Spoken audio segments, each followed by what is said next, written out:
आजचा दुसरा दिवस. मग करायचं काय ट्रेनमध्ये? मग काय गेमच आणलेला होता. मग गेम खेळायला सुरुवात केली. चेसचा सगळेजण इकडे तिकडे बघत होते. किरड स्टार्ट झालं होतं कारण की सेकंड डे होता आमचा ट्रेनमधला. परंतु सगळं काही करून सुद्धा आम्ही इकडे इकडे ट्रेन एक्सप्लोअर करत सुटलेलो होतो. इकडं जा तिकडे जा, लोकांना आमच्यामुळे त्रास होऊ नये त्याच्यामुळे आम्ही ना एक एक जण उठत होतो. प्रत्येक स्टेशनला उठायचो, फोटो क्लिक करा, दुसरं काही काम नव्हतं आम्हाला. मल्हारला खूप झोप येत होती म्हणून शीटावर जाऊन मल्हारला झोपवलं.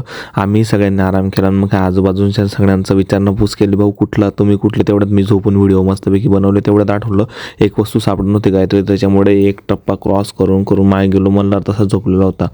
तेवढ्यात बाहेर बघितलं तर काय बाबा, ऑसम इन्व्हायरमेंट, फुल ग्रीनरी होतं. केरळची एंट्री स्टार्ट झालेली होती.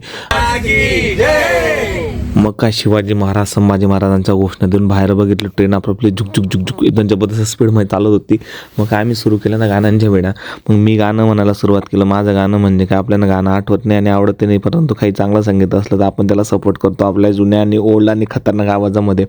फायनली ट्रेन स्लो होत होती आणि बाहेरचं इन्व्हायरमेंट पाहून डोळ्यांचं पारणं फिटत होतं. फायनली तुम्हाला मी व्हिडिओ दाखवतोय म्हणून तुम्हाला व्हिडिओ आवडला असेल तर लाईक करा, शेअर करा आणि फॉलो करून जावा.